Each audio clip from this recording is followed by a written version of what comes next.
I was fighting Leclerc for the championship. You know, we pushed him pretty hard, and Leclerc Prema was quite hard to beat. I was actually in the pub with some friends, just tucking into a Yorkshire pudding.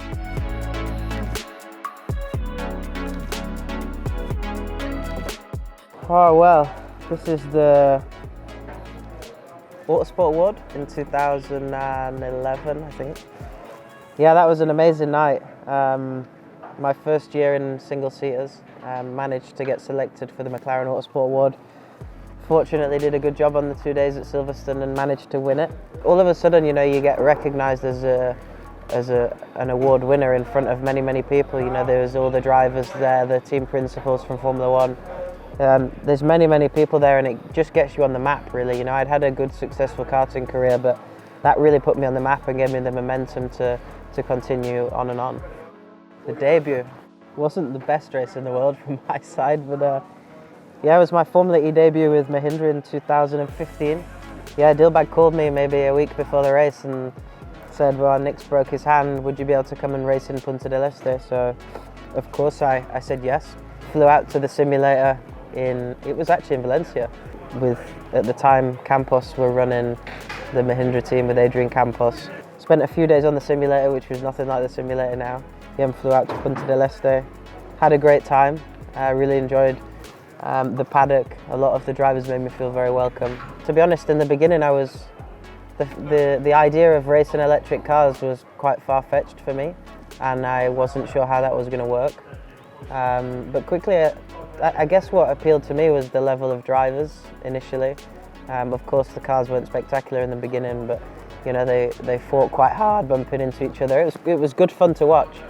And you know, when I arrived there, I realised that how high the level was in terms of drivers and the circuits, and how difficult the challenge was going to be. So, yeah, good time. Yeah, that was the 2015 World Series Championship.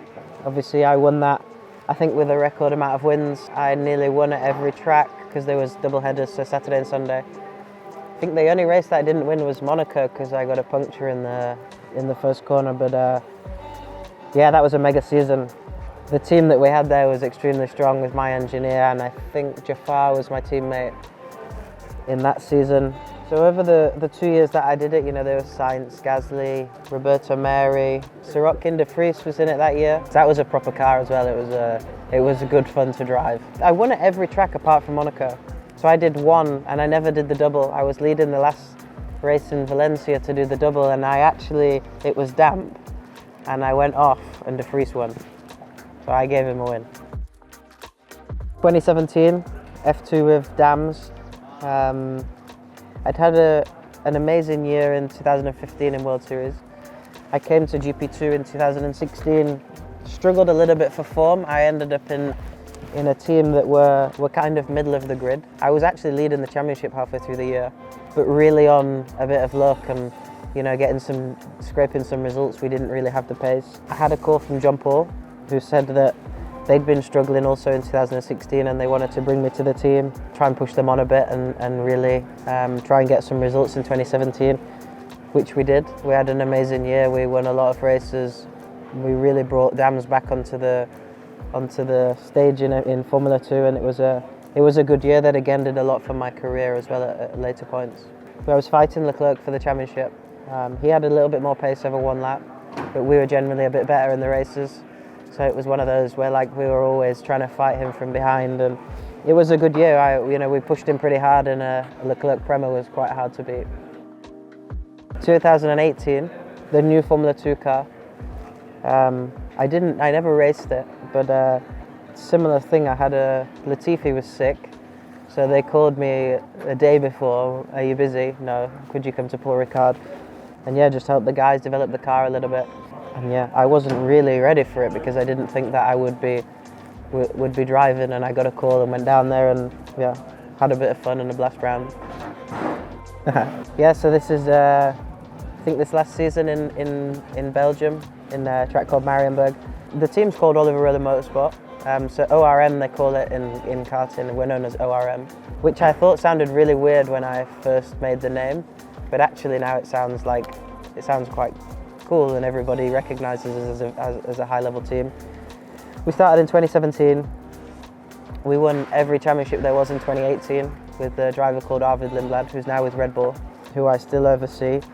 And yeah, since then, you know, I didn't do it, I invest back into it a little bit with some of the kids as well. It's not really a profit business. I'm happy if it looks after itself and gives a chance back to the kids and hopefully helps them develop into one-day racing drivers as well. But this is my first season in Formula E in Monaco again. At the time, I was a little bit fed up. I was test driving for Williams that year. I'd tested in Barcelona and in Budapest. It was October now, so that was a couple of months before. I had my karting team that I was spending a lot of time doing that stuff at the track every weekend with my drivers. And I was wondering, you know, what am I going to do? You know, I was doing a bit of GTs, but wasn't fully enjoying it. And yeah, I actually had a phone call from Francois from Nissan, who basically said, you know, Alex is more than likely going to Formula 1 with Toro Rosso.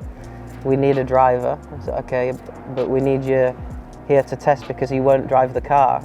There was some contractual stuff which meant that if he drove the car, it put him in a, I don't know, difficult position.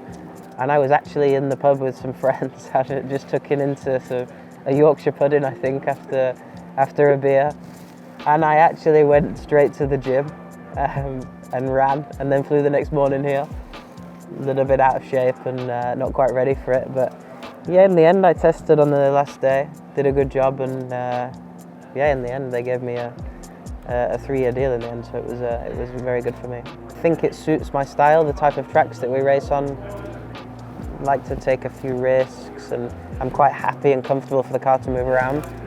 In the beginning it was very difficult. I was struggling a lot, more mentally than anything else, but at the time my teammate Buemi was honestly amazing. He was always telling me that it's going to be okay, you're fast, it's going to come, and he was able to keep that belief in me.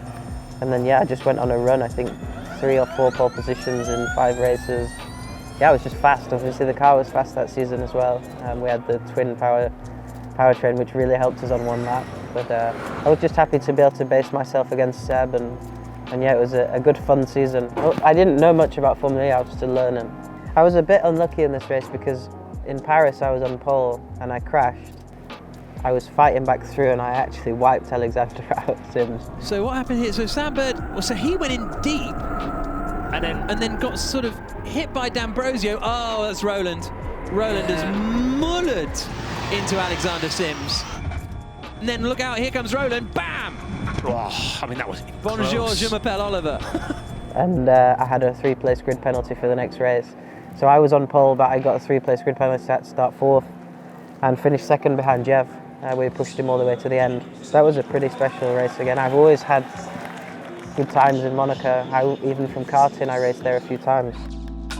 My first Formula E victory in Berlin, season 6. I came close quite a lot of times to win a race. Never quite got it over the line. But that one was, I think, the perfect day. We executed qualifying perfectly. We started from the front and we drove into the distance. It's not often you can do that. Thank you, amazing, amazing. Thank you for all your hard work. We'd worked very hard during the lockdown. We'd had 3 or 4 months off. We'd spent as much time at the sim as possible. Buemi, to be honest, put a lot of effort into making the package more competitive. And we turned up there and we had an amazing 6 races. We finished 2nd in the team's championship. We both finished 4th and 5th in the drivers. We had an amazing 12 days. And yeah, finished it off with a win as well, which wasn't bad. Yeah, so that's me and Antonia in London last year with my daughter Harper. She was only, I think, 9 or 10 days old when she came. So yeah, her hands look tiny. But yeah, she was born last July. Yeah, she's a bit of trouble, bit of hard work, but absolutely worth it. And yeah, of course it changes your life when something like that happens. So it's quite nice to see, and of course Antonio came over to say hello and give his blessing, I guess. Me and the boss, I think that was my first official day at Mahindra. I had a good few chats about how we're going to plan the season, what we expect, how we're going to do. You know, very happy to both be working together. I like his motivation and his drive and you know how much it means to him. I think that's very important, and hopefully we'll build a good relationship and a successful relationship over our time together. What's the one pitch you'd like to see on that page? I guess maybe a picture at the awards ceremony, lifting the winner's trophy. I think that would be cool. maybe a bit far away at the moment, but well, I would take also a race victory again, or a couple, to be honest. And I honestly believe after the last couple of days that we have a decentish chance to be able to achieve that.